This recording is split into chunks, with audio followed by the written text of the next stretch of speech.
বুধবার রাতে মাতৃত্বের স্বাদ পেয়েছিলেন। আনন্দে ভরে উঠেছিল গোটা পরিবার। কিন্তু কেউ ভাবতেও পারেননি মাত্র একদিন পরেই সদ্যজাতকে ছেড়ে এভাবে চলে যেতে হবে মাকে।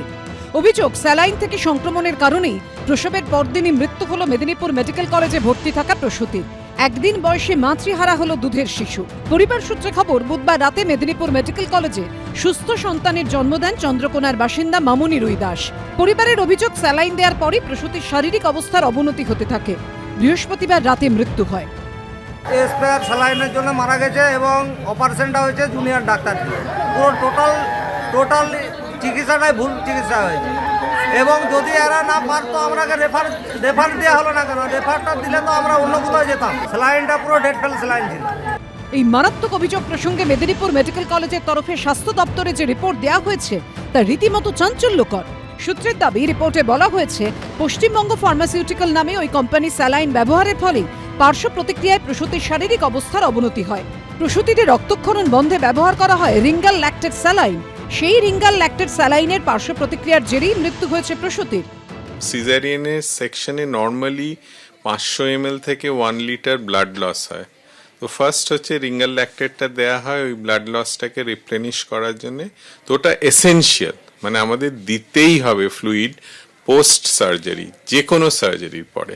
কিন্তু এটা যেমন সাপের কামড়ে যেমন এফেক্ট হয়, সেরকম একটা বিষ শরীরের মধ্যে ঢুকিয়ে দেওয়া, যদি কন্টামিনেটেড ফ্লুইড আইভিতে যায় পেশেন্টদের, এবং তার জন্যে পেশেন্ট কিন্তু খুব দ্রুত খারাপ হয় এবং মারাও যেতে পারে। যাদের জন্য শিশুটি মাতৃহারা হলো, মা কি জিনিস বুঝলো না, মমত্বহীন হলো, তার দায় নেবে কে? ইনভেস্টিগেশন হচ্ছে, পেশেন্ট একজন ইমপ্রুভ করে গেছে আর বাকিদের ট্রিটমেন্ট চলছে। কি কারণে মৃত্যু কিছু বোঝা গেল? Under investigation. এখনো অসুস্থ অবস্থায় সিসিইউতে রয়েছেন 3 জন। তাদের অবস্থা কি? তারা কি স্থিতিশীল? এই প্রশ্নের উত্তর কিন্তু সন্তর্পণে এগিয়ে গেলেন হাসপাতালের অধ্যক্ষ ডাক্তার মৌসুমী নন্দী। সূত্রের খবর, মেদিনীপুর মেডিকেল কলেজে ভর্তি থাকা আরও 4 প্রসূতিও অসুস্থ। তাদের মধ্যে 2 জনের অবস্থা বেশ গুরুতর। গত বছর নভেম্বর মাসে এই ওষুধ ব্যবহারের ফলে প্রসূতিদের মৃত্যুর অভিযোগ ওঠার পর চোপড়ায় সংস্থার অফিসে হানা দিয়েছিল কর্ণাটকের স্বাস্থ্য দপ্তর। এরপর 7ই জানুয়ারি এই ওষুধ ব্যবহারের ওপর নিষেধাজ্ঞা আরোপ করে রাজ্য স্বাস্থ্য দপ্তর। কিন্তু চিকিৎসকদের প্রশ্ন, তারপরও কি করে সরকারি মেডিকেল কলেজে এক প্রসূতিকে এই ওষুধ দেওয়ার মতো গুরুতর অভিযোগ উঠতে পারে?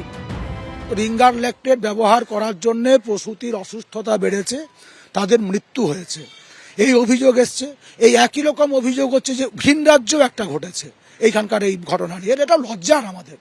এবং এই অভিযোগগুলি 1 বছর ধরে হওয়া সত্ত্বেও এখনো পর্যন্ত আমাদের রাজ্যের যে স্বাস্থ্য দপ্তর বা যারা এগুলিকে নিয়ন্ত্রণ করেন, তাদের দিক থেকে কোনো সদর্থক ভূমিকা আমরা এখনো দেখতে পেলাম না। সেজন্য একটার পর একটা ঘটনা ঘটছে, আমাদের সহনাগরিকদের মৃত্যুর মিছিল বাড়ছে। এই রকম হচ্ছে নিম্নমানের ওষুধের জন্য। জয়েন্ট প্ল্যাটফর্ম অফ ডক্টরসের তরফে বিজ্ঞপ্তিতে দাবি করা হয়েছে, একটি বিশেষ কোম্পানির বিশেষ ব্যাচের এই তরলে এর আগেও একই রকম প্রতিক্রিয়া দেখা গেছে। গত 1 বছর বিভিন্ন হাসপাতালে বহু অভিযোগ বিএমওএইচ থেকে সুপার করেছেন। স্বাস্থ্য দপ্তর প্রশাসন নির্বিকার প্রশ্রয় দিয়েছে। কিছু সময়ের জন্য ওই কোম্পানির রিঙ্গার্স ল্যাক্টেট সরবরাহ বন্ধ থাকলেও অজানা কারণে আবার চালু করা হয়, যার পরিণতিতে 6 জন মায়ের অসুস্থতা, 1 জনের মৃত্যু।